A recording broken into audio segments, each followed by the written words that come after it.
সোমবারই ISF তাদের প্রার্থী তালিকা ঘোষণা করেছে। দিন কয়েক আগে তৃণমূল ছেড়ে আইএসএফ এ যোগ দেওয়া আরাবুল ইসলাম সেই প্রার্থী তালিকায় স্থান পেয়েছেন। এবার তিনি আইএসএফ এর টিকিটে লড়াই করছেন ক্যানিং পূর্ব বিধানসভা কেন্দ্র থেকে। এই কেন্দ্রে তার অন্যতম প্রতিদ্বন্দ্বী তৃণমূল কংগ্রেসের প্রার্থী তথা ভাঙড়ের ভূমিপুত্র বাহারুল ইসলাম। এই বাহারুল ইসলাম একসময় আরাবুল ইসলামের নেতৃত্বে তৃণমূল কংগ্রেস দল করতেন ভাঙড়ে।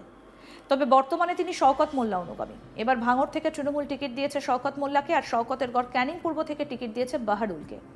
তবে সোমবার আইএসএফ প্রার্থী হিসেবে নাম ঘোষণার পর আরাবুল ইসলাম ভোট প্রচারের কাজে নেমে পড়েন ক্যানিং পূর্ব বিধানসভা কেন্দ্র থেকে। এদিন প্রথম দিন প্রচারে বেরিয়েই বাধার মুখে পড়েন আরাবুল। ক্যানিং পূর্বের আইএসএফ প্রার্থী আরাবুল ইসলাম প্রথম দিনে প্রচারে বেরিয়ে তৃণমূলের বাধার মুখে পড়েন। ক্যানিং পূর্ব বিধানসভা এলাকার অন্তর্গত চন্দনেশ্বর বাজারে আরাবুল ইসলামের মিছিলের ওপর হামলা চালানো হয় বলে অভিযোগ তৃণমূলের বিরুদ্ধে। সঙ্গে সঙ্গে আইএসএফ নেতাকর্মীদের পাশাপাশি আরাবুল ইসলাম নিজেই চন্দনেশ্বর বাজারে কার্যত রাস্তা অবরোধ করেন। রাস্তায় বসে বিক্ষোভ দেখাতে শুরু করেন। খবর পেয়ে চন্দনেশ্বর থানার পুলিশ ঘটনাস্থলে আসলে তারা আইএসএফ কর্মীদের বিক্ষোভের মুখে পড়ে। এই ঘটনাকে কেন্দ্র করে ব্যাপক উত্তেজনা ছড়িয়ে পড়ে এলাকায়। দীর্ঘক্ষণ পর পুলিশের আশ্বাসে আরাবুল ইসলাম তার কর্মীদের নিয়ে পুনরায় ভোট প্রচারে বেরিয়ে পড়েন। প্রায় 1 ঘন্টারও বেশি সময় রাস্তা অবরোধ ছিল। কি বলছেন ক্যানিং পূর্বের আইএসএফ প্রার্থী আরাবুল ইসলাম, শুনব। আজকে আপনারা জানেন আমাদের আইএসএফ এর ক্যান্ডিডেটের লিস্ট বেরিয়েছে, ঘোষণা হয়েছে। আমি পূর্ব ক্যানিংয়ে আমার আইএসএফ টিকিট দিয়েছে নৌসাদ ভাই, আব্বাস ভাইরা। আমি খবর পাওয়ার পরে আমি ক্যানিংয়ে গিয়েছিলাম, আমার সাথে কয়েকশো লোক ছিল। হঠাৎ চন্দনেশ্বর বাজারে তৃণমূল কংগ্রেসের কিছু দুষ্কৃতরা আমাদের উপরে হামলা করে। আমাদের একটা ছেলে পুলিশ অ্যারেস্ট করে। আমরা সেখানে প্রায় ঘণ্টাখানেক ছিলাম। আমরা অবিলম্বে চাই যারা এই ধরনের কাজের সাথে যুক্ত বা একটা মিছিলের উপরে হামলা, অবিলম্বে তাদের দৃষ্টান্তমূলক শাস্তি আমরা দাবি করছি। আর অবিলম্বে আমাদের যে ছেলেটা ধরেছে তার ছেড়ে দেওয়ার জন্য আমরা বলছি, আমরা বলেও এসেছি। তাই আমরা চাই যে এই ধরনের দুষ্কৃতরা ক্যানিং বারবার যখন বিরোধী দলরা মিটিং করতে গেছে তাদের উপরে হয় হামলা হয়েছে, নয় তাদের উপরে বিভিন্নভাবে আক্রমণ হয়েছে, নয় কারুর কোনো তৃণমূল কংগ্রেসের কর্মীদের এই আইএসএফের কর্মীদের বাড়ি গিয়ে হামলা করেছে। তাই আমি অবিলম্বে বলবো যে এই ধরনের চক্রান্তর সাথে যারা যুক্ত তাদের অবিলম্বে তাদের দৃষ্টান্তমূলক শাস্তির দাবি। এদিকে ক্যানিং পূর্বের আইএসএফ প্রার্থী আরাবুল ইসলামের ওপর হামলার পরপরই ভাঙড়ের তৃণমূল প্রার্থী শওকত মোল্লার গাড়ি ভাঙচুরের অভিযোগ ওঠে। বারবার শুভেন্দু অধিকারী অভিযোগ করেন পুরো রাজ্য তাদের হাতে। তাহলে টিএমসি নেতাদের এত নিরাপত্তা ব্যবস্থা কেন? তৃণমূলের প্রত্যেক নেতাদেরই পুলিশ কর্মীকে নিয়ে ঘুরতে হচ্ছে। বিরোধী দলনেতা শুভেন্দু অধিকারী বলতেন পুলিশ সরিয়ে নিলে এদের খুঁজে পাওয়া যাবে না। সেই অভিযোগ প্রমাণ হচ্ছে সাধারণ মানুষ এসব নেতাদের ওপর আস্থা হারাচ্ছে। শওকত মোল্লার মতো হেভিওয়েট নেতার গাড়ির ওপর হামলা হচ্ছে। সময় যত এগিয়ে আসছে বিধানসভা ভোটের পারদ চড়ছে। এই বিষয়ে কি বলছেন শওকত মোল্লা, তৃণমূল কংগ্রেসের প্রার্থী, শুনব। আমরা যখন বিজয়গঞ্জে কর্মসূচি সেরে ফিরছিলাম, রাস্তায় আমাদের গাড়ির উপর হামলা হয়। আমাদের গাড়ির পিছনের দিকটাতে থাকা আমাদের ছাত্র পরিষদের নেতা, আমাদের এই অঞ্চলের সভাপতি, আমাদের রিন্টুর গাড়ির কাঁচ ভেঙে দেওয়া হয়। অসভ্য ভাষায় গালাগালি এবং পরিকল্পনা করেছিল আমাদেরকে খুন করার। এটাই হচ্ছে গিয়ে নওশাদ সিদ্দিকী এবং তার লোকজনের পরিকল্পনা। এই ঘটনার প্রতিবাদে আমরা থানায় কমপ্লেন করলাম এবং আগামী রবিবার বেলা 4টের সময় আমাদের কাঠালিয়া থেকে আমাদের তালেম মোল্লার মোড় থেকে শুরু হবে, আর কাঠালিয়া গিয়ে আমাদের প্রতিবাদ সভা হবে। কারণ আমরা কোনোদিন এই ধরনের নোংরামি তৃণমূল কংগ্রেস কখনো করে না, যে নোংরামি আজকের আইএসএফ এর ছেলেরা শুরু করেছে।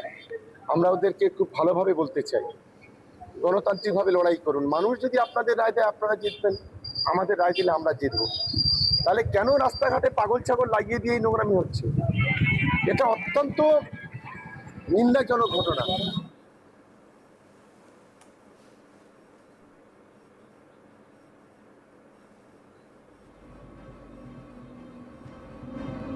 অপরদিকে আইএসএফ এর পক্ষ থেকে এই অভিযোগ অস্বীকার করা হচ্ছে। তাদের পক্ষ থেকে বলা হচ্ছে তৃণমূল পায়ের তলার মাটি সরে গেছে, সাধারণ মানুষ মুখ ঘুরিয়ে নিয়েছে, বাজারে চর্চা থাকার জন্য নিজেরাই মিথ্যে প্রচার চালাচ্ছেন, ভাঙড়কে কলুষিত করছেন। শওকত মোল্লা কেমন মানুষ সকলেই চেনে। আমাদের প্রতিনিধি সঞ্জয় কুমার মাঝি কি প্রতিবেদন তুলে ধরেছেন দেখবো এবার। ক্যানিং পূর্বের বিধায়ক শওকত মোল্লা এখন তিনি ক্যানিংয়ের টিকিট না পেয়ে পেয়েছেন ভাঙড়ে। এবং ক্যানিংয়ের পূর্বের বিধায়ক শওকত মোল্লা যখন ভাঙড় থেকে প্রচার শুরু করেন, প্রথম দিনই তার উপরে হামলা চালায়। এ একটা অবিশ্বাস্য ঘটনা। রাজ্যের প্রধান বিরোধী দলনেতা শুভেন্দু অধিকারী মুখে বারবার শোনা যেত রাজ্যে ক্ষমতায় তৃণমূল সরকার আছে, তৃণমূল নেতাকর্মীদের এখন পুলিশ নিয়ে ঘুরতে হচ্ছে। এই নিয়ে তিনি একাধিকবার সরব হয়েছেন। তিনি বলতেন যদি এই পুলিশ এবং নিরাপত্তা রক্ষী যে নিয়ে ঘোরেন এগুলো সরিয়ে নেওয়া যায় তাহলে এদের মানুষ আর দেখতে পাবে না। কারণ তিনি বলতেন যে এদের পায়ের তলায় মাটি নেই, তৃণমূলের থেকে মানুষ মুখ ঘুরিয়ে নিয়েছে। শওকত মোল্লা ক্যানিং পূর্বে বিধায়ক ছিলেন এবং তিনি দীর্ঘদিন ওখানে ক্যানিং ছিলেন। ক্যানিংয়ের প্রত্যেকটা মানুষ শওকত মোল্লাকে চেনেন, একদম ঘরের ছেলেও শওকত মোল্লা ছিল।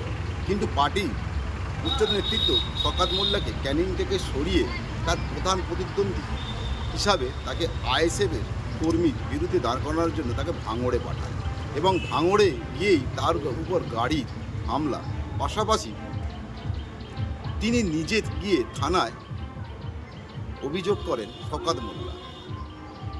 অপরদিকে আইএসএফের কর্মীরা বলছেন শওকত মোল্লা ভাঙড় পূর্বে ক্যানিংয়ে বিধায়ক ছিলেন, জীবনতলায় ওনার দুর্নীতি এবং ওনার সন্ত্রাস প্রত্যেক মানুষ জানে।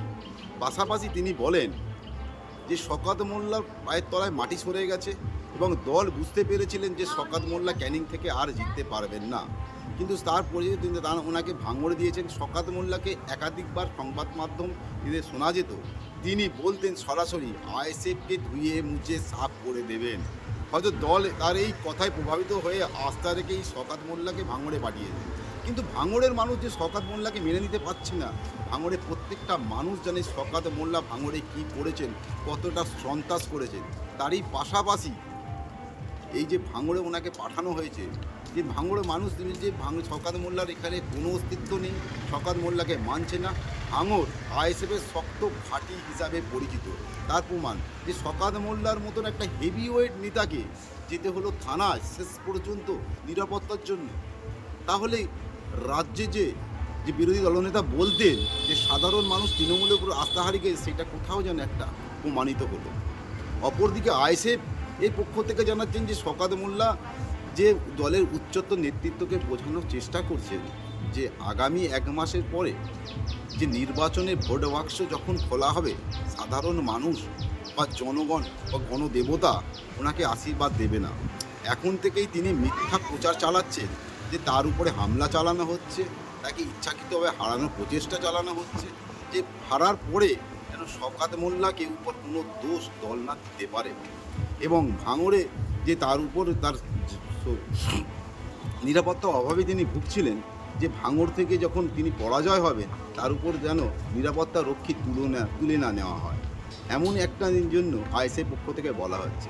ঠিক অপরদিকে আবার ভাঙড়ের শক্তিশালী ঘাঁটি ছিল সেই আইএসএফ, এবং আইএসএফ তৃণমূল থেকে সদ্য পদত্যাগ করে একদম শওকত মোল্লার চিরপ্রতিদ্বন্দ্বী যে ব্যক্তির নাম উঠে আসে উনি হলেন আরাবুল ইসলাম। এই আরাবুল ইসলাম তিনি ক্যানিং পূর্বে বিধায়ক এই জন্য প্রার্থী হয়েছেন এবার। কিন্তু ক্যানিং জীবনতলা যে শওকত মোল্লার একদম গড় হিসাবে পরিচিত। একই অর্জায় আরাবুল যখনই প্রচার করতে আসেন, প্রথম দিনই চন্দ্রেশ্বর বাজারের কাছে ওনাকে দেখে অবরোধ বিক্ষোভ সাধারণ মানুষ, এবং তখন আইএসএফের কর্মীরা বাধ্য হয়ে রাস্তা অবরোধ করেন এবং 1 ঘন্টার বেশি রাস্তা অবরোধ করে তারা প্রতিবাদ জানায় যে নিরাপত্তা নেই, শওকত মোল্লা ইচ্ছাকৃত বা অনুগামীরা ইচ্ছাকৃতভাবে তাদের উপর হামলা চালানোর, তাদের প্রচার করতে দেবে না বলে। এবং ক্যানিং পূর্বের মানুষ যে আর তৃণমূলকে বিশ্বাস করে না, আইএসএফকেই পছন্দ করে এবং আইএসএফ জয়যুক্ত হবেন এবং আইএসএফকে যাতে আটকানো যায় ভয় এবং সন্ত্রাস দেখানোর বাতাবরণ তৈরি করার চেষ্টা করছে। আরাবুলের যে যাত্রা এবং প্রচার তাকে আটকাতে হবে। কিন্তু আরাবুল তো সরাসরি শওকত মোল্লা একদম রাজ্যে বিধানসভা যতগুলো কেন্দ্র আছে তার মধ্যে এখন শিরোনামে সর্বদাই উঠে আসছে ভাঙড় এবং ক্যানিং। কারণ দুই চিরপ্রতিদ্বন্দ্বী ব্যক্তি, একদিকে আছেন শক্তিশালী শওকত মোল্লা, অপরদিকে আছেন আরাবুল ইসলাম।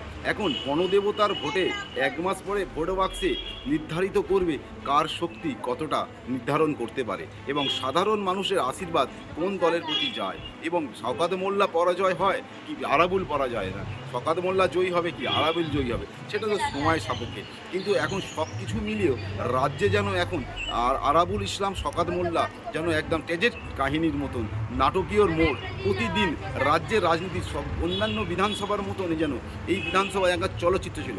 গতবারে ইলেকশনে আমরা দেখেছিলাম নন্দীগ্রাম চলচ্চিত্র ছিল, সেখানে বিরোধী দলনেতা ছিলেন, এক রাজ্যের মুখ্যমন্ত্রী ছিলেন। কিন্তু এখানেও তাই আছে, যেমন বিরোধী দলনেতা যেমন এবারে তিনি নন্দীগ্রাম থেকে সরাসরি কলকাতায় প্রার্থী হয়েছেন মমতা বন্দ্যোপাধ্যায়ের বিরুদ্ধে ভবানীপুরে, ঠিক তেমনি শওকত মোল্লাকে সরিয়ে দিয়েছে ভাঙড়ে। আর শওকত মোল্লার একদম চিরপ্রতিদ্বন্দ্বী তৃণমূলের সেনাপতি বা তৃণমূলের তখন শক্ত ঘাঁটি সেই আরাবুল সে সদ্য তৃণমূল ত্যাগ করে চলে এলো ক্যানিং পুর বিধায়ক। এখন দেখার বিষয় কি কতটা প্রভাব ফেলতে পারে সাধারণ মানুষের মধ্যে এবং ভোট বাক্সের মধ্যে।